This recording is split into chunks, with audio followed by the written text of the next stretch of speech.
Ollie McBurney, how is he today? Is he available? Yeah, he's trained today, so which is good. Like I said, we'll see how he reacts to that. But I don't think we're in a position where we can be taking risks, you know, with the fixture list coming up. But like I said, positive today, so I'm pleased with how things went today. Doyle, how is he? Didn't train with the group, just doing his extra little bit. So like I said, we'll have to look at him tomorrow morning, and he's going to have to train if he wants to be involved. Fleck and Baldock have been around for a couple of weeks in terms of training on grass. Are they getting into the mind? Flecky is. He's chomping at the bit to get back involved, but it's just been able to get him that game time. So he's had a couple of tough extra sessions with myself and Tom Little, so he's getting closer and closer. George hasn't done sessions with the group yet, so he's just doing his own fitness work. Handy in the sense that Bogle has had something of a rest, clearly enforced through suspension, but now comes back this weekend. Yeah, comes back, he's available, so we can add him into that group. Like I say, hopefully add Ollie into that group. And we'll have a good look at Flecky this week as well. Is there anybody that played the other night that might not be available for you this weekend? No. One of the interesting asides from that victory has been disrespect gate. What's been your take on all of that and how it's kind of been portrayed? I can't believe how it's been portrayed. It's old news for me now, if I'm honest. And, well, unusual for Billy Sharp. I mean, whatever he says in the changing room is normally quite measured, isn't he? Yeah, but it's how he felt. Did you as a team feel disrespected by social media posts going? Does it form part of the motivation? Listen, that's not Phil and his players, that's the club, you know. Yeah. I think with the people who've got involved, they probably have got a lot to learn in terms of getting our name right for one and stuff like that. You know what I mean? But that's not Phil and the players, that's their club in general. It's a lot of hot air. Yeah, it's nonsense, it's rubbish. It doesn't really bother us. But just know we were part of a story, and loads of people were jumping on it. But probably aren't really interested in football, but were jumping all over it. Yeah, but we had a job to do and we did it. Swansea then, as you get back into life in the Championship, what's your appraisal of them right now?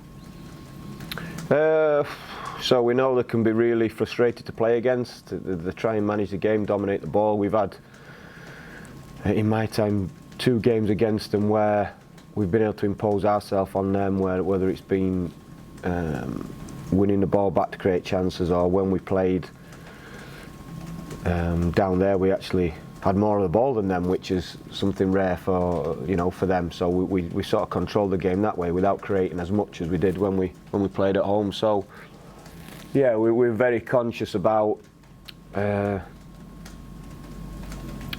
staying composed and understanding what they bring, which is, I like watching them. I've just been watching the FA Cup game there as well against Bristol, and they've changed shape slightly, but the principles are still the same. You know, they want to pass the ball and dominate the ball, and like I said, it's something I think you can't get frustrated by. You have to try and use it to your advantage. The evidence of all of that is the fact that, or one of them bits of evidence is the fact they've drawn a lot of games. If they keep the ball, and it's where that end product comes from. Yeah, but I'm not going to comment on their approach or whatever. We have to try and beat their approach. So, yeah, like I said, I think the big part of it is understanding what they want to do and how they want to hurt you. But I think a lot of the games they win,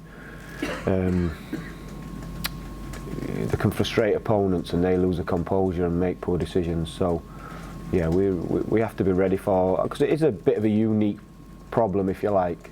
But like I say, it's one I think you either give them no space and try and dominate without the ball and jump all over them, or you take the ball from them and keep it from them, change their game. We've tried 2 different approaches in the past, but we know we have to play well. Like for me, I'd love to be able to do both all game and dominate the game from start to finish, but it's easier said than done. And like I said, we have to respect what a good side they are with the ball and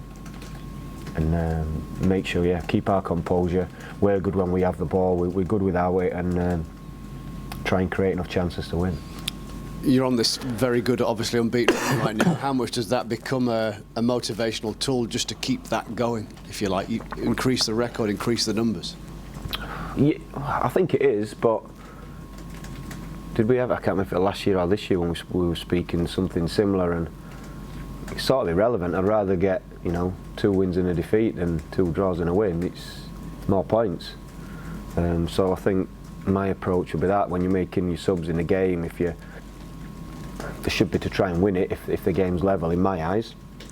For every one you get right, you get one wrong, then you'd still be on top, wouldn't you? So, yeah, I think whilst it's something we work hard to protect and we've had to earn it, I don't think you can go into a game, or when you're in a game, just be trying to protect that, because you could be missing out on opportunities. With each sort of passive match day, which way do you kind of look? Do you look up or look down to see where the challenges are going? Just look at the team in front. Like I said, well, the only time I speak about the future is when you guys ask me about it. We know what block of games we've got coming up, but this one now is Swansea, so we've prepared the boys today in terms of putting the Wrexham game to bed, physically getting people ready. Tomorrow will all be Swansea, and like I said, preparing in a way to give us the best chance of winning.